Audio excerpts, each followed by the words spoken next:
The fears of the Yuan or a BRICS currency ever threatening the dollar are drastically overblown. The real threat that not many people are talking about is central bank digital currencies, or CBDCs. Now, this is not meant to scare you, and I'm not calling for the demise of the dollar anytime soon.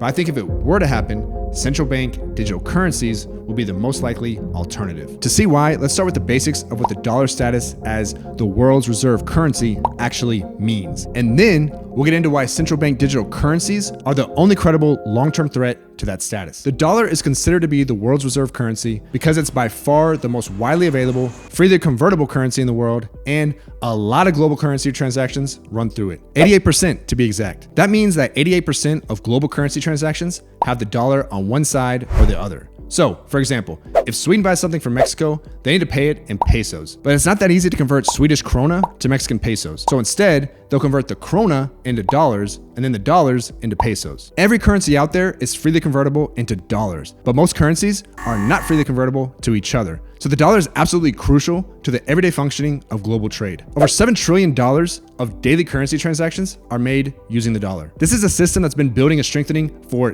decades, and it will not be that easy to dismantle it. Money primarily moves around the world using two systems, SWIFT and CIPS. SWIFT stands for Society for Worldwide Interbank Financial Telecommunications. CIPS stands for Clearinghouse Interbank Payment System. SWIFT is basically the language that almost all of the banks around the world use to communicate with each other when processing transactions. It's based in Brussels and largely controlled by the US and the EU. CIPS is a US-based system that clears about $1.8 trillion of transactions daily.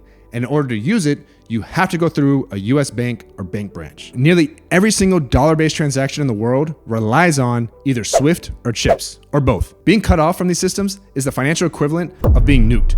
It's completely devastating, and since 2001, the US and their Western allies have become more and more willing to use this weapon to varying degrees, mostly against sponsors of terrorism, but most notably against Iran and Russia. For years, adversaries of the US have been trying to come up with alternatives to these systems to protect themselves from the risk that they'll be cut off. In 2014, Russia was sanctioned after they invaded Crimea. So they came up with a SWIFT alternative called SPFS. But 9 years later, it's still barely used for any international trade. In 2015, China came up with a CIPS alternative called CIPS to settle and clear transactions in Yuan, but it hasn't really caught on, and 80% of its transactions rely on SWIFT. The problem is that China's extremely tight capital controls, which place strict limits on how much money can be converted from Yuan to other currencies, makes it incredibly unattractive as a reserve currency. Sure, you can do bilateral trade with China in Yuan, so maybe Brazil sells some steel to China and accepts Yuan, then they use Yuan to buy toys from China, so they never really needed to convert it back into the Real because they were going to need Yuan again anyway to buy something from China. However, if Brazil was wanting to buy something from Canada,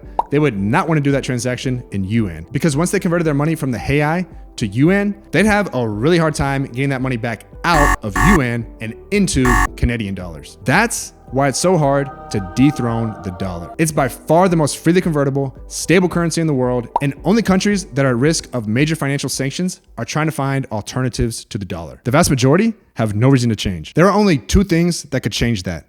Either people lose faith in the dollar or something better comes along. It would take a lot of people to lose faith in the dollar. Politicians do crazy things, so sure, if you look far enough out into the future, you never know what can happen. But there are no indications of that happening anytime soon. Okay, so now it's time to focus on just that, something better coming along. We already discussed why the Yuan is not a viable option, and recently there's been some chatter about a potential BRICS currency. But honestly, combining a bunch of globally irrelevant currencies would just create a new globally irrelevant currency, so that's not much of a threat either. Bitcoin and other cryptocurrencies are not viable alternatives because they're not stable and couldn't process the transaction volumes. Visa can process 24,000 transactions per second. Bitcoin can do 7.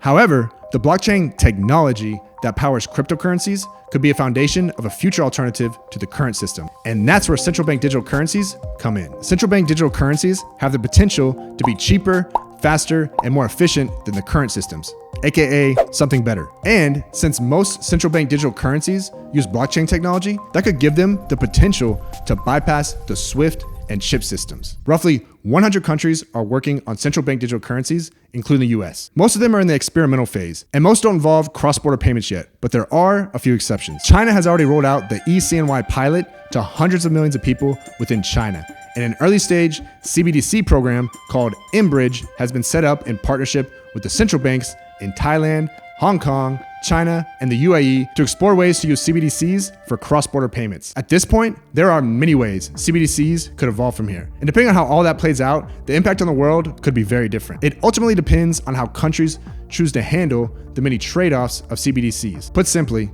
for every potential benefit of CBDCs, there also may be a corresponding drawback to consider. For example, with a CBDC, you could have your money either directly or indirectly with the central bank. The central bank in the US being the Federal Reserve. That has some benefits like no more bank runs because of bad management decisions at a place like Silicon Valley Bank, much less fraud from government programs if the payments go directly to your wallet, much less tax evasion, expanded access to banking. But then, if everyone had all their money with the central bank, who would make loans? Either the banks would have to get their funding from somewhere else that would be much more expensive than deposits, which would make loans much more expensive, or we'd have to trust the government to decide who gets a loan. Are we comfortable with that? No more tax evasion?